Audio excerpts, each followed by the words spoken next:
Gambar tersebut menunjukkan algoritma henti jantung AHA 2020 untuk orang dewasa. Algoritma ini menunjukkan langkah-langkah yang harus diambil selama penangkapan jantung, mulai dari memulai CPR hingga memberikan obat-obatan dan merawat penyebab yang mendasari. Algoritma ini dirancang untuk membantu petugas kesehatan untuk memberikan perawatan yang cepat dan efektif bagi pasien yang mengalami penangkapan jantung. Berikut adalah langkah-langkah yang terlibat dalam algoritma henti jantung AHA 2020 untuk orang dewasa. Mulailah CPR. Mulai CPR segera setelah Anda menyadari bahwa seseorang mengalami henti jantung. Hubungi 118 atau nomor darurat setempat untuk mendapatkan bantuan segera. Pasang monitor. Pasang monitor EKG untuk memeriksa irama jantung pasien. Berikan kejutan. Jika pasien mengalami fibrilasi ventrikel atau takikardia ventrikel, berikan kejutan dengan defibrilator. Berikan epinefrin. Berikan epinefrin setiap 3-5 menit jika pasien mengalami asistol atau aktivitas listrik tanpa denyut nadi. Terus lakukan CPR. Terus lakukan CPR sampai layanan darurat tiba dan pasien stabil.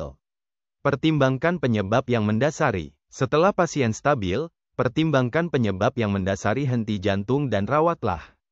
Algoritma ini dirancang untuk membantu petugas kesehatan memberikan perawatan yang cepat dan efektif bagi pasien yang mengalami henti jantung. Dengan mengikuti langkah-langkah dalam algoritma ini, petugas kesehatan dapat meningkatkan peluang pasien untuk bertahan hidup. Algoritma henti jantung AHA 2020. Langkah 1, mulai CPR. Berikan oksigen. Pasang monitor defibrilator. Langkah 2, ritme shockable, VLVT. Jika ya, berikan kejutan. Jika tidak, lanjutkan ke langkah 3. Langkah 3, asistol, PA. Berikan epinefrin sesegera mungkin. Langkah 4, CPR 2 menit. Akses intravena. Epinefrin setiap 3-5 menit. Pertimbangkan jalan napas lanjut. Kapnografi. Langkah 5, ritme shockable, VL atau VT. Jika ya, berikan kejutan. Jika tidak, lanjutkan ke langkah 6. Langkah 6, CPR 2 menit. Epinefrin setiap 3-5 menit. Pertimbangkan jalan napas lanjut. Kapnografi. Langkah 7, ritme shockable, VL atau VT. Jika ya, berikan kejutan. Jika tidak, lanjutkan ke langkah 8. Langkah 8, CPR 2 menit. Amiodaron atau lidocaine. Perlakukan penyebab yang dapat diidentifikasi. Langkah 9, ritme shockable, VL atau VT. Jika ya, berikan kejutan. Jika tidak, lanjutkan ke langkah 10. Langkah 10, CPR 2 menit. Perlakukan penyebab yang dapat diidentifikasi. Langkah 11, ritme shockable, VL atau VT. Jika ya, berikan kejutan. Jika tidak, lanjutkan ke langkah 12.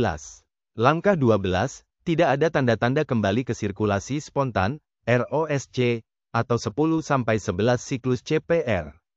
Pertimbangkan hentikan resusitasi. Pertimbangkan perawatan pasca henti jantung. Contoh, misalnya, seorang pasien mengalami henti jantung dan Anda menemukan bahwa dia tidak memiliki denyut nadi.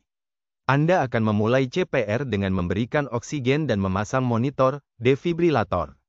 Jika monitor menunjukkan ritme shockable yaitu VL atau VT, Anda akan memberikan kejutan. Jika tidak, Anda akan memberikan epinefrin dan melanjutkan CPR. Catatan, algoritma ini adalah panduan umum untuk penangkapan jantung. Ada beberapa variasi dalam praktik, dan keputusan akhir selalu harus dibuat oleh penyedia layanan kesehatan yang berkualifikasi.